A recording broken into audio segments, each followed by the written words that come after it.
Thanks everyone for coming, especially those of you who've traveled from very far away. I actually met a woman about 30 minutes ago that flew in from Melbourne, Australia today. That's 25 hours in an airplane if you didn't know. So I don't remember what her name was, but thank you for coming. For those of you who don't know me, I created Appium along with some other people a little bit ago, and we'll talk about that in a minute. I manage software engineers for a living, and a long time ago I got a degree in computer science, and so I'm here today to talk to you about Appium and its history and sort of where I think it might be headed. So in order to know where we're going, we sort of need to know where we've been. And so this conference will sort of follow what I call the Christmas Carol version of events. So I'm the ghost of Christmas past up here to tell you about the history. Then you're going to have about 12 speakers tell you about the current state of Appium, and then at the end, Jonathan will close it with sort of what's going to happen next. But anyways, a long time ago, in a city that we're all in right now, Appium almost didn't come to exist, and I'll show you a video about this. So I gave a lightning talk at that conference on an iOS testing tool, which didn't have a name at the time. And I was trying to set up my laptop at the speaker podium, and some gremlins struck. And I'll be nice. 10. There's a lovely voice you hear here. Oh, I need to plug it in. 9. So if my laptop doesn't 8, work in the next 8 seconds, 7, I never get to 6, do this talk. 5, 4. Could someone hold this? Oh, and 3, it 2, just comes 1. online Ready, just in go, time. start. All right, I'm here to talk about... Anyway, so that man is here today who almost killed Appium, but also came to be one of the people that made Appium happen. And so for the first part of the talk, I'd like to invite up Jason Huggins,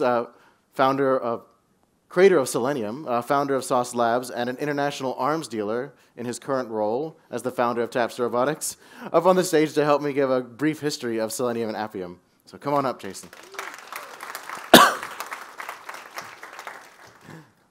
Anyways, so let's talk about Selenium first. I also have to explain kind of like my little role here. I'm like going to be like the director's cut, like the behind the scenes second audio track that might just be interjecting peanut gallery comments. I needed a challenge. Okay, wait. So first little director's cut moment. I didn't actually. I think I had to check him this morning. Like, did I really almost kill your project? And my logic there was like I was a super taskmaster with the lightning talks. And the thing was, my plan was I wasn't going to kill it. You were just going to go back to the queue, and when you got it worked, you're going to have a second chance. They didn't tell you that in the moment, so anyway, so I didn't really kill it. Okay. Cool. So Selenium started in 2004. This guy right here created a tool in JavaScript to write tests for any browser. And then it evolved over time. So soon remote control and multiple programming languages were added to it. So an HTTP server was put in place so that you could program however you'd like. Yeah. So, I mean, there's like I was talking with Dan this morning. There's a certain level of like at the risk of like Academy Awards where there's like there's a million names for every single one of these things. The big thing though here was with remote control. There was Paul Hammett, who's from here. He saw the very first versions and kind of added like the weird thing was it wasn't even just programming in JavaScript.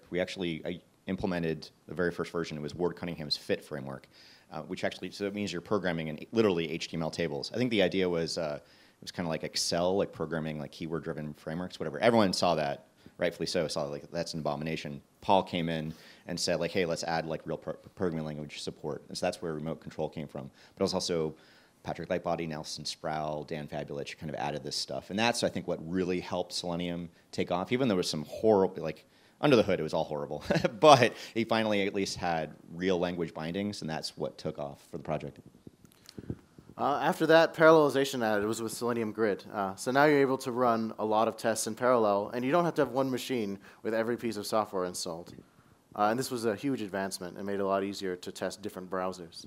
And the color commentary with the grid was that at the time I was at at Google working on the Selenium farm, and some folks, I think at ThoughtWorks, they had their own little running tests in parallel thing out there, and they actually tried to jump, they were afraid that Google was going to release the plans for their Selenium farm grid thing, and so they sped up the release and got it out there. Of course, I couldn't tell them, Google had no plans of releasing the internal farm implementation, so whatever. Again, a very hasty mad dash to get something out in the world, and Grid is out there. And it's also been rewritten like 2 or 3 times, so there's a whole bunch of people involved with it. But that's kind of what made it so You could run tests in parallel. The key thing, I've been accused of planting this some horrible thing in any project. And one of the things is, like, even though you solve testing, once you have testing on one platform, you then have this platform problem. You have to test for every device, every browser implementation, things like that. And so there's a certain level of, like,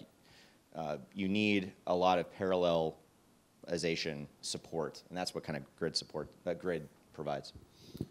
And then I guess the second to last big innovation was WebDriver, which not only are you testing websites now, you're able to test browsers by having browser drivers.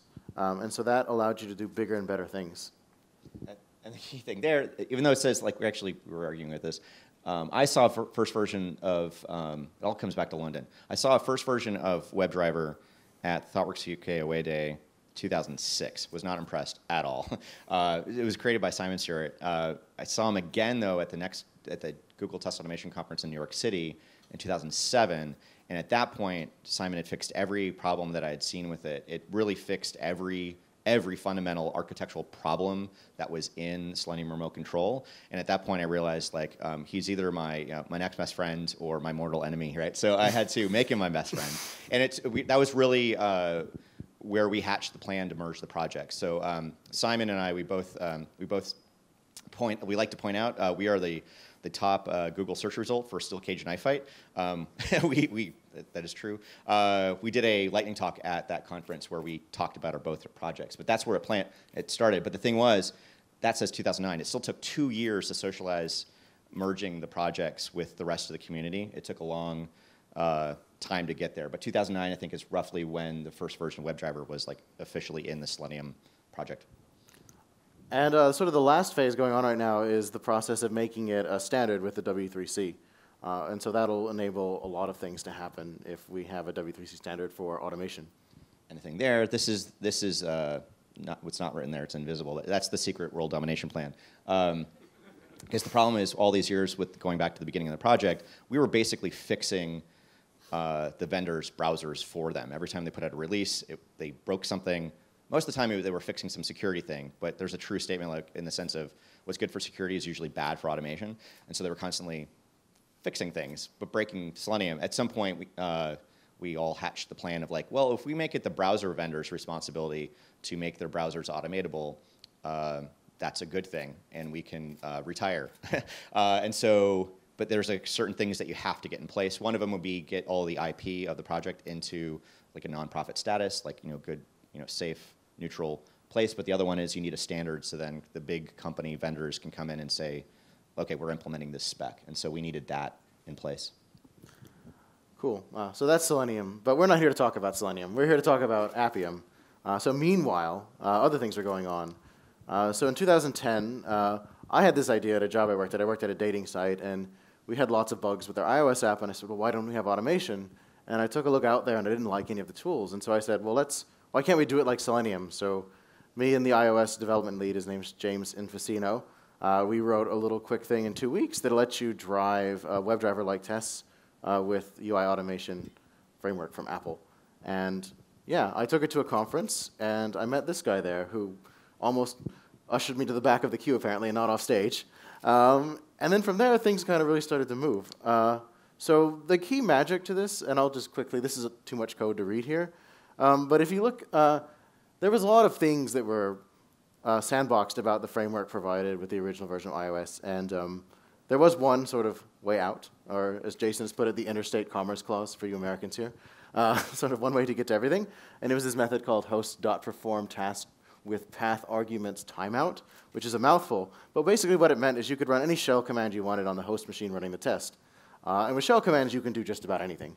And so basically, we wrote a while loop that looked for text files in a folder. The text files had raw JavaScript commands for UI automation. We then used eval, which for some reason was also included in the framework, to execute those commands. And then we saved the files out in the same folder with the response in an XML format. So I just had to point out how beautiful and ridiculous this whole thing is. I'm sure as automators, like, there's always some horrible thing there's some dirty thing that you have to do to make the whole test work. Sometimes it's sleep statements, sometimes it's a whole bunch of stuff. But one, just the method signature, the name of that thing, typing that out is just ridiculous. Everything about this was ridiculous, but it was beautiful because it was, this was like, if you wanted to automate an iOS app, everything had to be done inside Xcode, and this was your escape hatch. This was, I don't know, the red pill, the secret knock on the door to get, to go see the wizard. This was all kinds of crazy stuff. And then not just that thing, but as you said, like to be able to, like it's file-based inter-process communication. It was just so ridiculous. We couldn't even believe that it was there, that it existed, and we just drove the truck through. Like the entire project was because of that silly thing. Anyway, so yeah, I loved it. and there are other things that weren't pretty about it. So if you ever use the first version of Appium, this ran in the background. Does anyone here know what this does? Jonathan knows what it does. So I'll tell you guys, for you who don't know. If you're on the original version of Appium, there was a script, an Apple script running in the background that would just type in your username and password if you were ever asked for it.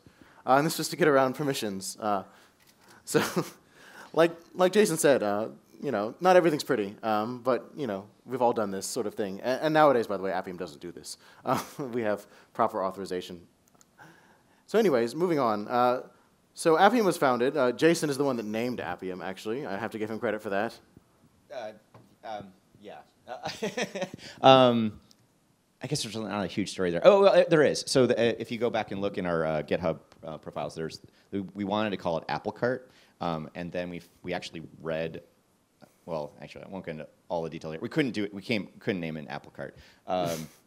Came up with Appium. Really, it's just Selenium for apps. That's it. Anyway, no huge funny stories there. Yeah. So anyways, eventually someone added an Android implementation and put the WebDriver protocol in place, and now we've sort of got Selenium for mobile apps. But then it moved on from there, and Mac and Windows drivers emerged.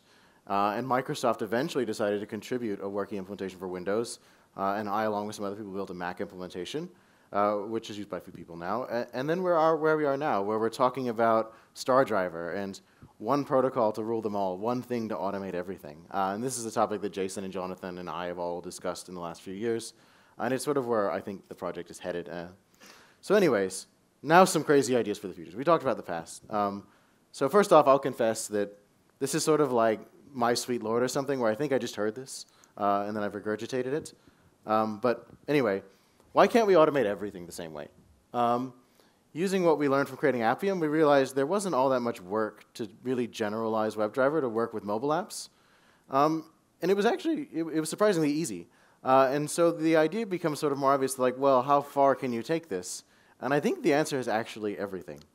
So the goal is, how can we start talking about automation at a more general level, right? We have different things that we want to control, and then we just want to write a script that controls those things in a specific way and make sure that the same thing happens every time. And that's really what we're doing. We're not dealing with phones. We're not dealing with iPads. We're not dealing with computers. We're just dealing with interfaces and ways to interact with them. So like I said, but first, let's sort of take a look back at people who've solved this problem in the past. So like I said, this might not be my idea. And so I think the prophet Jonathan Lips, who will be up later, had a talk about maybe 4 or 5 years ago where he built a band with Appium. And so I'll just briefly play 10 seconds of this. But what you'll see is that we're using Appium to control some musical instrument apps on a number of Android simulators and an iOS simulator. And so one is having taps sent to the different drums. One is pressing keys on the keyboard. One is typing into the window there for the lyrics. And while we thought this was just a cool demo of kind of parallelization with Appium and working with multiple platforms, I think later I came to realize that it was sort of this moment where I didn't realize what we had stumbled on at the time. But we should go back to an analogy. So what are we really trying to do here with Appium? We're basically trying to do the same thing we've done with music. So bear with me for a second. The acid trip will end shortly. But follow me for a little bit. So if you think about it, when a composer writes music, he doesn't know how to play every instrument in the orchestra. He's not going to know how to play a bassoon or a tuba. But he knows what he wants it to do. He knows how he wants it to sound. He doesn't know how to produce that sound, but he knows what it is. And as automators, that's how we should really live. We know sort of what the user wants to do. We shouldn't need to know sort of what underlying Android API makes that happen, right? We should just know, I want to do this. And that's what we've done with music. And so you can take it a step further and think about sort of more directly, what do capabilities like Appium or Selenium-like capabilities look like maybe for musical notation? So if you take a piano, it kind of has a range of tones it can produce, right? So you have, I think it's actually A0 to C8. It's a polyphonic instrument. You could play all the notes at once if you'd like. You You can't really do pitch bends on a piano. I mean, you could like take a wrench to the string or something if you wanted to, but really, most music doesn't call for that. And then it has the idea of sustain, but it's kind of all or none. You can't sustain individual notes like you could on a guitar and not others. But that's what your capabilities might look like. So looking at a different instrument, look at a guitar. You can only play 6 notes at a time. Each string can produce 1 to 25-ish notes. So it's polyphonic, but you can't do every combination of notes. There's some sort of function or something that determines what you can and can't do. Similar to the sustain with the piano, you can either sustain the whole thing, or there's a pedal in the middle that'll sustain just one part of the piano. So it's a bit more complicated. But how do we represent this complexity? So if we're thinking about how do we automate just about anything, these are sort of good lessons to sort of drive what we need to do to make that happen. And so maybe capabilities need to stop being sort of true, false, or strings and need to be lambdas or functions or something like that. Maybe you need to start looking at different pieces of the UI differently. Maybe each string is like its own input. And maybe each hand, finger, foot, maybe those are actually the inputs. I guess the point of what I want to do today is sort of just raise a bunch of problems and then run away and hope people solve them and use Appium. But anyway, moving on. So what I really want to talk about today is generalizing automation. So there's some quirks with Appium because it's based on WebDriver that if you look at them, without knowing Selenium, they make absolutely no sense. So why, for a mobile automation framework, are we talking about element.click? There's no click on a phone. There's tapping, there's touching, there's no clicking.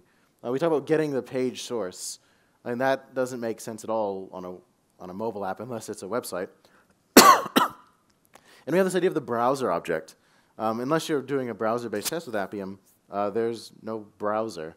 And this is kind of just the beginning of how we need to kind of start to unravel the whole thing. So how do we take these and abstract them higher? So maybe there's no click, but is press generic enough to work with both? You could press on an element on the web maybe, or maybe you could press on an element on a phone. Maybe not. Maybe browser really just means device, and maybe page source is really, you're talking about the user interface hierarchy, or the DOM, right?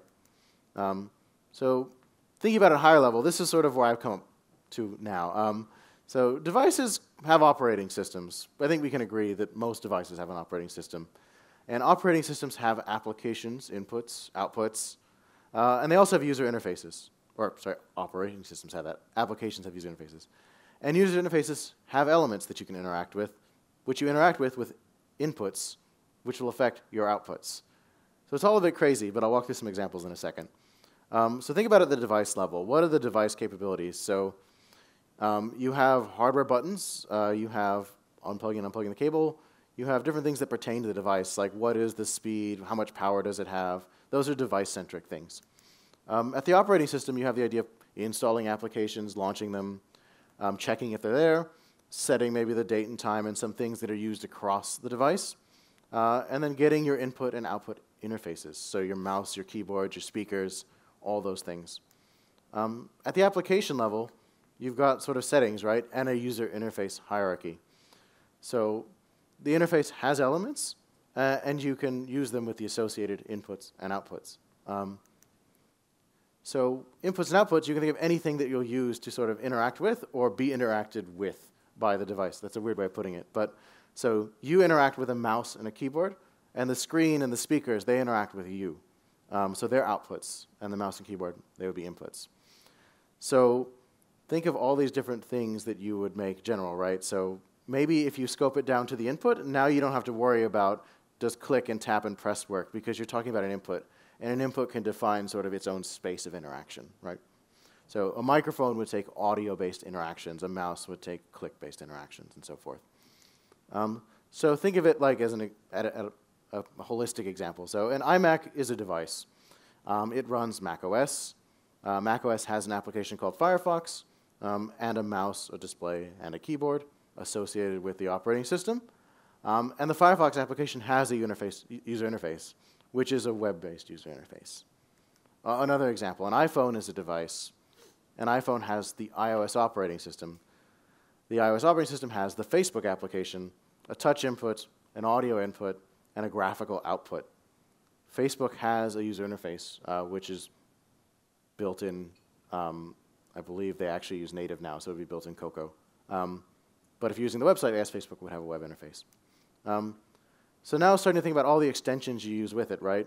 Bluetooth headphones are an additional output, and maybe they're also an additional input if they have controls for volume up, volume down, decline call, and so forth. Should you represent wearables as an additional output or as a separate device? These are things that we really don't know, and I think we're going to have to do lots of trying to sort of get to like what the answer to this is. But another idea I had was around the idea of test levels, right? So if you separate this accordingly, you can write tests that sort of go across each level. So think about it like this. If you write a test at an application level, and you don't talk about anything specific to the device or the operating system, that test can now be executed across that application anywhere that it runs. We'll go through an example of this in a second. The other nice thing is that if you write it at that level, they sort of become self-documenting, right? Because you're not thinking about like, oh, I have to go grab the 10th element on the 4th tree of the 10th thing. It's written at a level that the user interacts with it, which is the application level. So, I guess, what are the big gains of this approach, right? Why would we want to do this? So, I think the big vision is a dream of plug-and-play automation, right? So you can imagine whenever a new device, new operating system, new application comes out, someone produces an automation standard implementation, whatever it might be for it, much like they do with WebDriver now. So whenever a browser is published, they write a WebDriver server for it, and then all your web tests can run on there. And so what this would be like was, and every time a new device comes out or a new peripheral or whatever it might be, it has a set of APIs that come with it that are standardized. And then you can use your existing tests with them. So you can start writing tests that are future-proof. And the onus becomes on the application developer to provide sort of unified paradigms and interfaces, and instead of on you, the test writer, which is a much better place to put it because they're familiar with how their application works and they're in control of it. So if you look at it in this model, by capabilities, we can tell where a test can run, right? I can add my own domain-specific capabilities to see where my test can run. And capabilities at the application level and the operating level can tell me about what kind of devices and what kind of operating systems my test could run with. So they become more of a documentation than actually something used to run the test. So let's take a look at an example. So I create an application with the capabilities to log in, send a message, and read a message. So on all my apps that I write, let's say I'm Spotify, on every version of Spotify, I implement these methods in my app. So on every device, I can do these things. Then I can write a test that does those things. So you can imagine this new world, right, where a mobile phone operating system is released, generic automation bindings are produced. As a tester, I can see what inputs, outputs, and applications are available, and I can now automate that thing without having to learn a new framework or a new SDK. So it's a much more simple way to approach, and it's going to reduce a lot of the duplicate work that we do. So now if I want to write a test that works across multiple devices, I use these app-specific capabilities we discussed, and I write automation at the application level, and it can run on many devices. So let's take a look. Here's a test. So the first step is you log in. Then you compose a message with some data, whatever it might be. You turn off your internet. You send that message. You verify it's in your outbox. You enable your internet again. And now you verify your outbox is empty. And maybe you also verify that that message shows up where it needs to go. This is a test where we can test the functionality anywhere. So anyways, that's the big idea I'm going for. And so I want to bring Jason back up for a second. And I guess the real thing we wanted to get out of this talk was, and I'll talk for like 3 or 4 minutes, and then Jason will talk for 3 or 4 minutes, is that I'm glad you all are here and that we have Appium now. And I think one thing I learned from creating Appium was that you should never assume that the tools that exist are the right tools for the job. There's always better ways to build tools. And so not that I'm sort of soliciting an Appium killer amongst you, but if it improves the way we write automation, I'm all for it. Like, I've had a good ride with this. I've gotten to go to lots of interesting places and do talks, and I've gotten to write lots of easy automation. But if there were something better out there, I'd love to see one of you produce it. And I guess what I learned was that when I wrote Appium, I assumed that, like, the big guys over there at Facebook and Google, they figure this out. So I should look at what they're doing. And I would encourage you, all of you, like as the keynote, I guess the way I want to set the mood for this conference is challenge everything you see. So if it's useful for you, great. But don't just assume that because it's useful for you that it's the best and right way to do things. And I think had I never done that, had I never said, oh, well, this is what Amazon uses, or oh, this is what Google uses, we wouldn't have a tool like Appium today. And I think Jason the same way. I don't know how they wrote web automation for Selenium. I know it was possible, but Jason challenged it as well and said, maybe this isn't the right way to do things. So as you go through this conference today and as you sort of see all the talks, learn what you can, but also look at it through the lens of a skeptic and say, maybe this isn't the right way. How could this be better? And that is the one thing I would like to leave you with. And then, Jason, you... Yeah. Go ahead. Yeah, so I've got one other appeal, one thing to leave you with. So I brought my emotional support robot, Tapster. I'm not going to give a demo here, but I'll have it around the conference later today. And so I've got various jobs on the project. One of them is on the Keeper of Campfire stories. I think they're amazing stories, but whatever. I can tell them throughout the day. But the other one is part of my job when I was at Sauce or on these projects, I kind of like to daydream and live in the future, kind of scout out like what should exist, but more specifically, how are we all going to get paid in 5 years? Really, that's kind of like was my job at Sauce, kind of my job in general. I kind of look at that, and one of the things that come out of that is I think we saw this with the Selenium project. We see this with Appium now. That I think there's a huge benefit of having kind of a big tent kind of a project. You could go with kind of a Unix philosophy of sorts of like do one thing and one thing only, like just focus on iOS, just focus on Android. But we've seen there's benefits in having lots of people here. And so if nothing else, like if we have more people, a bigger Appium ecosystem, potentially there's a larger number of job openings we can all go apply for in the next couple of years, right? So enlightened self-interest, we should have a bigger tent. But through that lens, one thing is I've, part of the reason I kind of played around with these robots, of course, blah, blah, blah, robots of the future. But the other one is, it started as actually an art project. The way I would describe Selenium WebDriver Appium is like it's like a virtual robot in the computer screen. So this is almost like a practical joke of like taking it out of the computer screen and making it real. But what happened with this was I showed it off at software conferences, but then maybe like one or two people would come out from the back and say, oh, I work in the secret robot lab at Mega Corporation. And I'm like, oh, really? Go on. And what I found is that there are two worlds. There's this public, open source, awesome world, and you go to meetups and conferences, and you write comments on blogs and all kinds of things. And then there's like the secret world. Secret robot labs, and they're tapping buttons on devices. So like just through the lens of like device manufacturers, there's like two worlds. There's the people making apps using Appium, and then there's the people making the device that you could then run the Appium tests on. So I won't name names of any particular device manufacturers, but it's all the usual suspects. Any phone that's in your pocket or any now touchscreen, everything's becoming a touchscreen, right? But car manufacturers, all the telecom companies, I think actually almost anyone who's making anything mechanical, they're all freaking out because everything's becoming a touchscreen. So it's all becoming, they all have to become software developers. So lots of weird conversations with people making, thermostats and all kinds of things, right? And so my appeal to you is that I'm just going to go with the guess here. I didn't get all of the low-level stats on everybody, but they're probably, well, I could ask you to raise your hands if you work in the secret robot lab, but if you're good at your job, you're not going to raise your hand. So I'm not going to do that. But there's a certain level of like, it's an appeal to the people who are actually not here. I want the people who are not in this room to be here. And so I need your help to make the tent bigger. And if you are friends, if you work in the secret robot lab, great, awesome, I'm glad you're here. If you know friends there, it's going to be hard to find them. They kind of you have to flush them out of the woods. But I would like to have the bigger tent specifically be the app developers for all the major platforms, but then also specifically people making the devices.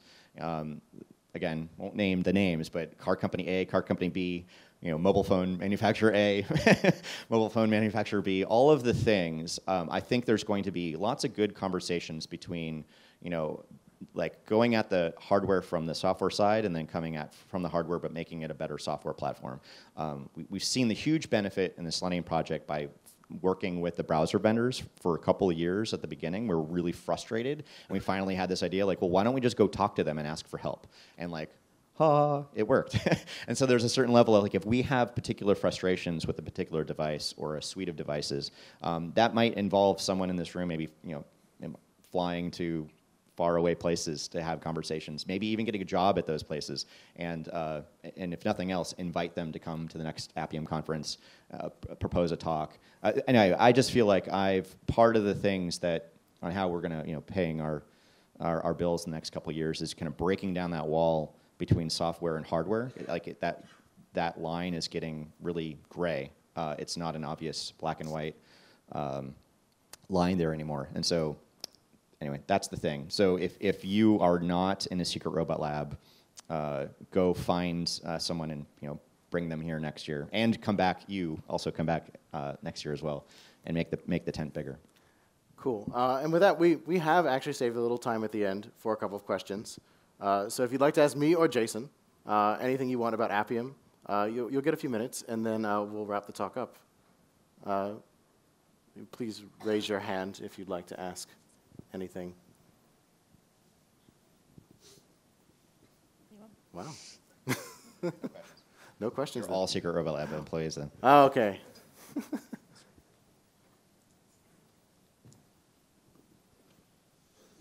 So the question is about wearables. Okay, so we have an Apple Watch basically, which is a device, but it's also attached to a mobile device, and the latest version can run standalone. How do you handle it? How do you treat it as a device or as an extension? I think that's a really good question, and to be honest, I don't actually know the answer. I think perhaps some things can be both, but I think as we bring Appium into all these new spaces, these are the questions where the answers will become clearer. When we started with mobile, we thought about things like, well, what is, like, for example, what is a web view? Is it like part of the UI hierarchy, or is it like its own thing? And then we augmented Appium with this idea of contexts. And so now we have this idea of a web view context, which encapsulates a UI that's not part of the user interface that's tied to the device. And so I think that's the kind of sort of innovation that will need to happen around stuff like that. And so I think if I knew the answer, I would have told people already, and then someone at Sauce would have done it. But I don't know the answer yet to that. My take on this, the completely unofficial, they're both unofficial answers, right? But if it's like a small phone, then you need a small robot, of course, right? But there's one weird thing though, specifically with like wearables that there's just one brief little anecdote, but yes, there's kind of a little touchscreen on there, but one aspect of it is like the accelerometer, right? Like I've given talks on this in the past where basically just testing is getting weird. We had it great for a couple decades where it was a keyboard, video, mouse, and we're good, right? But now there was one particular thing where the test scenario that they needed to test was, it was a fitness app, and they wanted to make sure the app was working, but they needed to trigger, simulating the walking. So they actually use a different robot to literally shake the wearable to trigger, and so they can look at the screen to look at the tapping. So it's not just, so when I say everything's becoming a touchscreen, right, it's just everything is getting weird. For that thing, it's not just the user interface, but you also have to shake it, and that's just the watch, right? It gets worse, right? I didn't mention voice apps. That's a whole other can of worms. But I would look at it as like we should have the people working on Alexa app, creation, but then also the testing of that. That all needs to be here. So it's not.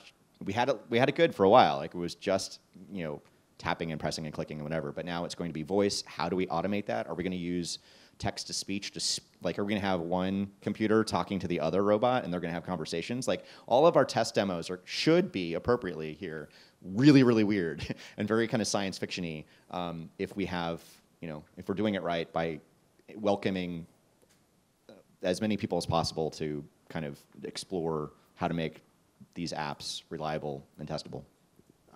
Anyone else want to?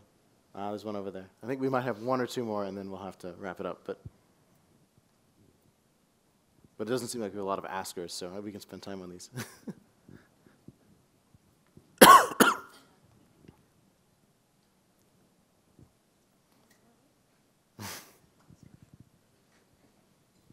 Hi. So you talked about the future plans for Appium. One thing that I'm interested on is iOS automation. So we are having some issues with WebDriver Agent, and I was wondering if there's any plans on making life easier for us who do iOS automation, primarily because building and signing WebDriver Agent and then putting it on test devices can sometimes be a bit of a pain. So is there any plans to make that easier in the future? Sure. I won't give you an answer, but I'll give you a name. I'll give you two names. So Isaac, our MC, and potentially Jonathan, find them during one of the breaks. They can give you all the updates you want on that. It's not an area that I work on with the project, and nor does Jason, so we won't have an answer for you, but that's one guy, and then I don't know where Isaac went, but he's around. He's over there. So find them during the break, beat the answers out of them. Okay, thank you. Was there anything else? Anyone? Oh, there's one back there. Go ahead, and I'll repeat it if you just shout it, so we don't have to wait for the mic.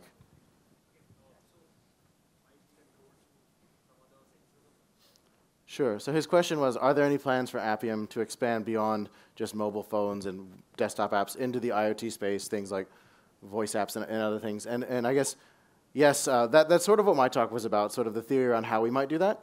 I will plug Jonathan's talk later, where he will address more specifically what things might be on the roadmap in the next few years to do that sort of thing.